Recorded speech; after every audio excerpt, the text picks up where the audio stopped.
Yo, what's up? Ako nga pala si BT at nandito ngayon tayo sa BT Reaction and welcome to my channel, Tunay na Kritiko.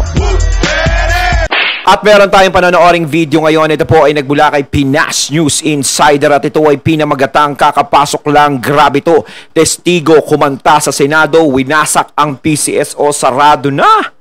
Robles, timbog na iyak. So wag na natin pagtagalin at sabay-sabay na nating panoorin ang laman ng video na ito at bibigyan natin ng reaksyon ng balitang ito. Pasok! Ito ang balita ngayon. Viral ngayon sa mundo ng social media. Ang di umanay balitang testigo na empleyado ng PCSO humarap na sa Senado at harap-harap ang ibinunyagang mga nakakagulat na operasyon di umano ng PCSO. At Senator Raffy Tulfo, labis na sinabo ng General Manager ng PCSO na si Mel Robles. Pero bago ang lahat, kung bago ka pa lamang sa aming channel, please huwag kalimutang mag-subscribe at i-click ang notification bell para mas maging updated ka palalo sa lahat pa ng bagong video na i-upload namin. At eto na nga mga kababayan, tinuligsa at sinabon ni Senator Raffy Tulfo ang PCSO sa pagdinig sa Senado sa pagbibigay ng napakaraming dahilan para sadyang iwasan at pigilan ng subcommittee sa Senate Bill No. 2374 na kanyang pinamunuan na gampanan ang tungkuling inatas ng konstitusyon. Sa nangyaring pagdinig ng Huwebes, January 18, 2024 ay harap-harapang ipinunto ni Tulfo na ang subcommittee ay patuloy na nagsisikap na imbitahan ang PCSO na magbigay liwanag sa mga kontrobersiyang nagmumula sa paglipat nito sa Iloto. Ayon pa kay Senator Raffy Tulfo, ang aming panawagan sa PCSO ay hindi narinig. Ito ay dapat na matapos dito ngayon din. Kailangang ipagtanggol ng PCSO ang kanyang paninindigan, hindi para tumakbo kayo at magtago. At kapag hinilingan kayong dumalo sa pagdinig, kailangan mong maglaan ng oras para dumalo sa mga pagdinig. Kasunod nito ay harapang tinanong ni Senator Raffy Tulfo sa mga opisyal ng PCSO, lalo na kay PCSO General Manager Mel Robles, na may tinatago ka ba sa mamayang Pilipino. Matapos nito ay binigyang diin din ni Senator Raffy Tulfo ang sabi-sabi na may pinapatamang tao o pinapanalong tao di umano si Mel Robles, na kung saan kanya daw ang katropa at kakilala dahil nag-invest di umano ito ng malaking halaga para tamaan ang halos 600 million pesos na jackpot prize ng loto nitong nakaraang linggo. At dapat talaga maging maayos na yung problema dyan sa PCSO. Tutusin, no? Makikita mo na maraming tumataya, no? Para lang kayong nagsasayang pala ng pera kapag ganyan, di ba? Sayang lang yung nagiging effort nyo, sayang lang yung pinantataya nyo. Diba? Kung pinambili nyo na lang ng bigas yun, pinambili nyo na lang ng ulam, is malaki pa yung naitulong sa pamilya. Diba? Kung ganyan ang nangyayari. Okay lang sana na tumaya ka ng tumaya sa loto kung walang ganyang nababalitaan o nangyayari. Na alam mo sa isip mo na talagang mananalo ka. Kasi kaya sila tumataya dyan, sugal yan eh. Diba? Kaya sila tumataya dyan is nagbabaka sakali sila na magbabago yung buhay nila oras na tumama sila sa premyo dyan dahil milyones yan. Malaki ang maibabago sa buhay nila yan, lalong-lalo na kung kailangan-kailangan. Inaasahan nila yan, tapos ganyan lang yung malalaman nila. Parang yung pag-asa nila na ginagawa sa pagtaya dyan sa loto is nagigiba, nawawala, nakakadismaya. Hindi siya nakaka-encourage para tumaya ka sa ganyan nababalitaan. So kung bumagsak yung tayaan na yan, yung loto bumagsak, walang tumaya dyan, is mababawasan kayo ng pondo na ganyan. Diba? Na alam natin yung PCSO is malaki ang nagiging papel niyan. Dahil yan ay nagbibigay ng mga serbisyo katulad ng libreng gamot, diba? Yung mga alam ko, mga financial assistance pa nga sa mga pasyente. Diba? Paano sila? Kung merong mga anomalya tayong nababalita ang ganyan. Kaya dapat talaga ang PCSO, kung ganyan katindi, ang nagiging virus dyan, dapat ma-reformat yan. Parang computer lang yan. Lalo pang pumutok sa galit si Senator Rapi Tulfo sa pagdinig sa Senado dahil sa mga natuklasan nito ng mga nakakagulat na operasyon ng PCSO. Sunod nito, matapang na sinabi ni Senator Rapi Tulfo na gagamit siya ng private investigator para lang malaman ang buong katotohanan ukol sa mga usapin na ito. Bagay naman na hindi masagot ng PCSO General Manager na si Mel Robles. Matapos nito, walang pagdadalawang isip na binuksan ni Senator Rapi Tulfo ang tanong sa isang viral picture na pinost ng PCSO sa kanilang Facebook page patungkol sa isang babae na nanalo na sinasabing edited ang nasabing picture. Siguro sinisisi ngayon nila yung nag-edit niya, no? Sabi sa'yo, dapat ginawa mo malinis eh. Sablay pa rin eh, may sabit. Nainamin naman ni PCSO General Manager Mel Robles na totoong edited ang picture dahil daw sa ilang concerns issue kagaya ng kaligtasan ng mga nanalo at iba pa. Pero ang lubos na pinagdududa ng mga senador ay bakit tila napakadaling manalo na ngayon sa loto na hindi pa nangyayari sa mga nakaraang panahon. Matapos nga ang balitang ito, hindi naman mapigilan ng marami sa ating mga kababayan ang madismaya at magbigay ng kanilang hinaing at komento sa mundo ng social media. At ayon pa sa kanila, kiraan po, dapat dyan sa PCSO ay i-boycott. Wala munang tataya dahil minamanipula ng mga taga-PSO. At bakit merong tax? Hindi na charity yan, kundi isang business entity na. Kung tungkol sa 14% commission, ay pili lang ang mga tumatanggap. Pera-pera na. Salamat po. Para walang gulo at sindikato, lahat ng empleyado palitan, including machine loto. Grabe, tagal na palang gawa nila yan. Niloko nila ang Pilipino taong bayan. Lagang sobrang nakakapagtaka. Ang bilis na tinamaan ng malalaking jackpot prize ng loto. Puro kalukuhan. Wala silang awa sa mga kawawang mananaya na karamihan ay mahihirap, mga kurakot at ganid na mga opisyal. And quote, state your name please. Ayun na. Tungkol doon sa tinatawag na cancellation. So being a teller, so meron kang alam. Good afternoon po. Ako po si Sinayda Salvador, 23 years lotto teller. Okay, saan po kayo lotto teller, ma'am? Makati po. Sa Makati. Okay. Nagsalita kanina si Mr. Robles tungkol sa cancellation? Yung mga previous years, meron pong nangyaring ganyan kasi mismo ako yung nakakita nun. Yung isang checker sa accounting, nakita nga na meron parang ganun na nag-fake, nagka-cancel, pero yung naka-insert na ticket sa ilalim is not good ticket. Ngayon, ang problema po namin, hindi naman po lahat. Ilan ang mga lotto outlets. Kumbaga, dapat hindi nila lahat. So, you admit na meron talagang ganon? Meron na nangyari noon. Matagal na yun eh. Mga alam ko nasa ano pa yun kami, Quezon City. How long was it, ma'am? Ilang taon na nakaraan? 2005, 2007, I think ganun. So, after 2005, wala na kayo alam na nangyari? Wala na akong narinig. Pero sabi nila, meron daw din pang nangyayari. May nagre-reklamo pa. Okay. Ngayon, ang ano ko lang po, hindi naman po lahat ng tellers ganun. Kumbaga, marami po kami. Kung lalahatin, katulad niyan, meron ako naranasan ko yun eh. 240. Ang sahod ko 400 minus 240. Diba? Ano na mangyayari? Bali, ang machine po ngayon napaka-sensitive. Tapos meron pong mga minsan may mga errors po na hindi namin kaya. Hindi namin kayang anuhin eh. Kumbaga wala kaming beyond your control. Wala kaming control doon.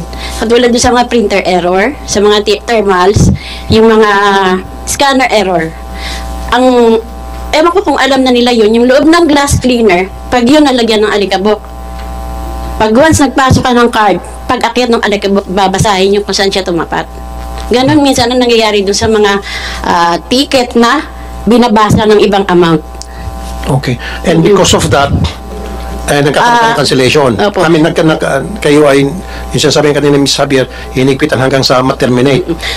Kayo sa kontrata. Nung nagtanong naman po ako nung nakaraan sa accounts, tinanong ko po yan. Ang sagot sa akin ay, yung one day po na, ay yung kumbaga pag lagi na lang daw nagka-cancel, yung sa cancellation naman po, medyo hindi naman sila, kumbaga, kami yung magsasuffer. Sa cancellation kayo po magsasuffer? Oo, magsasuffer. Na ibabawas po sa sweldo nyo? Bawas sa amin yun. Kasi hindi rin naman i-carry lahat ng ng agent eh. Katulad nun, meron akong, kasi may mga GCs po ako ng mga tellers. Meron doon, 6,700 inabunuhan niya.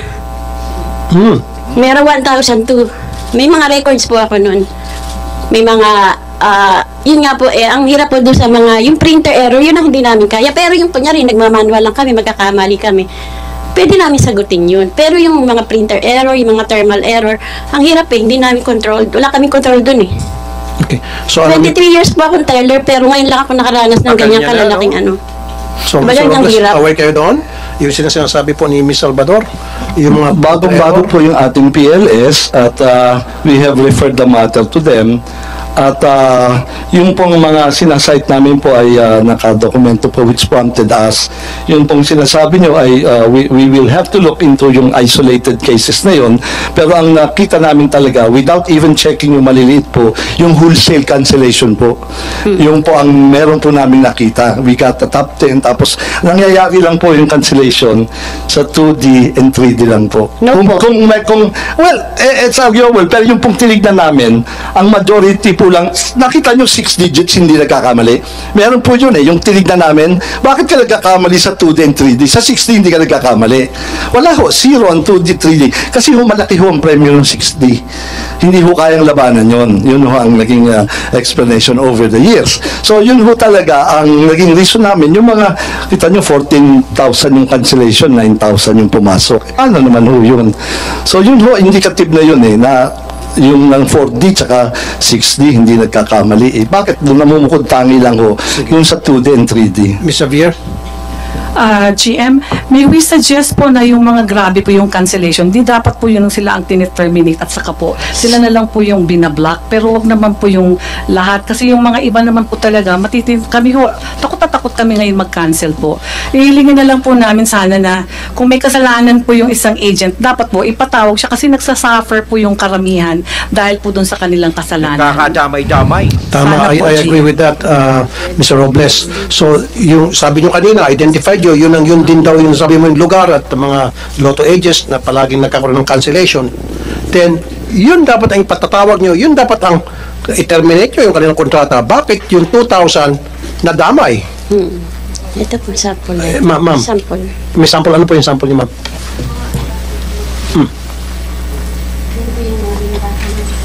Ano po ito, ma'am? Sample po yan ng mga tickets na hindi namin makancel kasi nga Punit dahil sa thermal.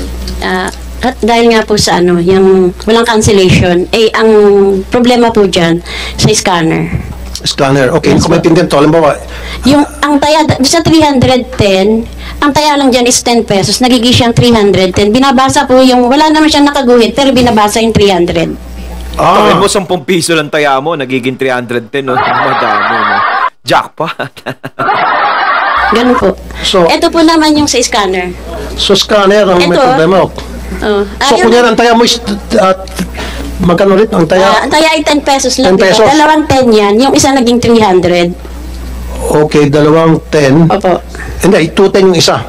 Opo. Ay, bali, ano po, parang may binasa siyang isang 300, isang 200. Ito naman po yung sa printer error. Ay, sa thermal error. Printer error din, kasama na sa thermal.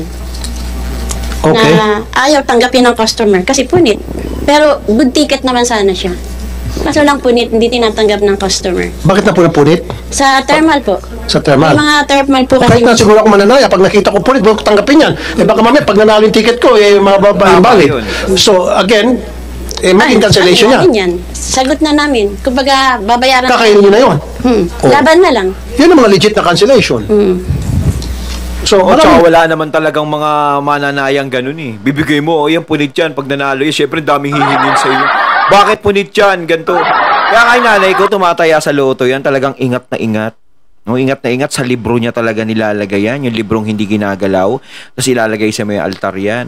No, hindi dapat malukot, mabasa, mga ganyan. Kasi nga, once na tumama, no? Kaya kapag may nagka-cancel pala, ganyan, ay, ayaw namin yan. Sila na lang yung lumalaban, yung mga teller, parang mapupunta na ba sa kanila, parang ganun. Ang gulo na ngayon sa loto, Mariose. Dahil yung sinasabi niyo po, naintindihan ko kayo, Mr. Robles, may mga gustong rumakit, gustong labanan, nagigirila kung tawagin.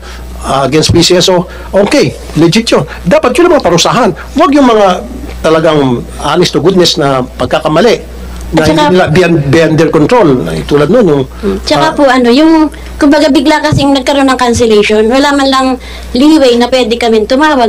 Kunyari may cancel kaming malaki, pwede sana namin itawag sa hotline. Kahit pagtawag sa hotline, wala eh. makorek. Wala eh. Okay.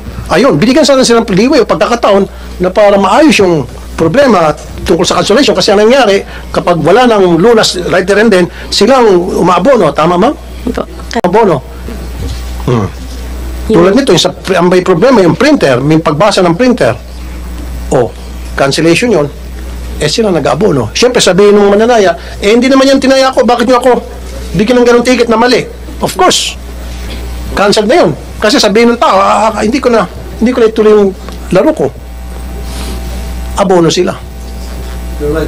So yan dapat ang i-correct ninyo, hindi yung i-correct by way of terminating their contracts. Ay, hindi po termination yun po. Ang ginawa namin, ni-stop po muna namin yung reimbursements, cancellation process namin. Kasi na yung with a large volume po, kung 500 to 600,000 a day po, very telling po yung kasi po little. Pero you're right, we will, in fact, yung mga legitimate concerns like oversensitivity, we forwarded it already. I know.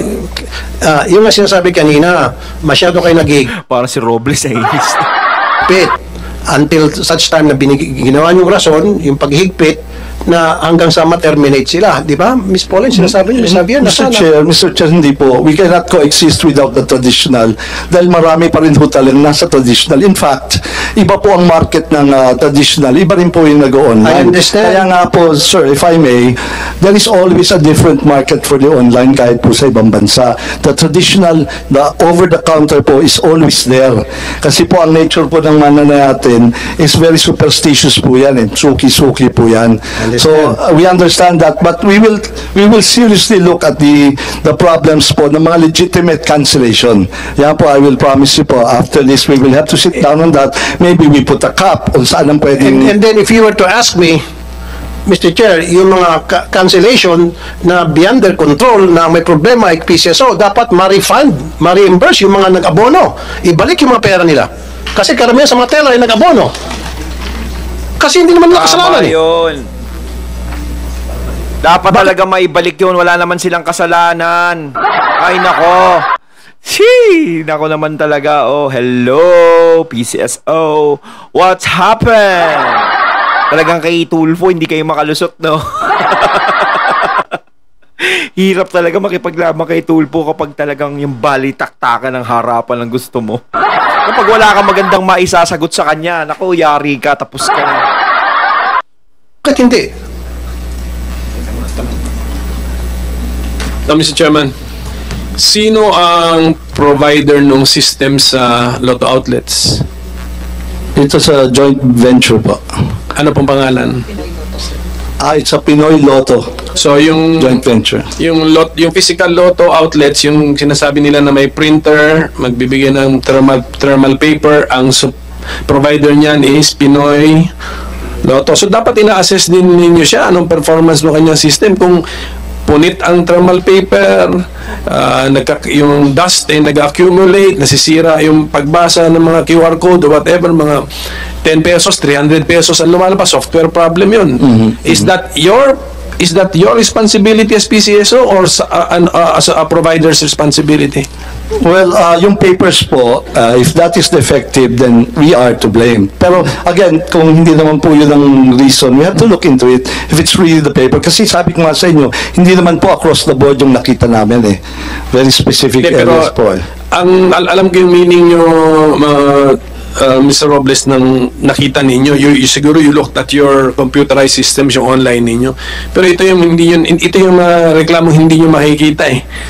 Yung punit yung papel, mali ang pagka-print. Ang nasa lahat, hindi na nila rin-report eh. Hindi nyo nakita yan sa main office ninyo. Imposible na.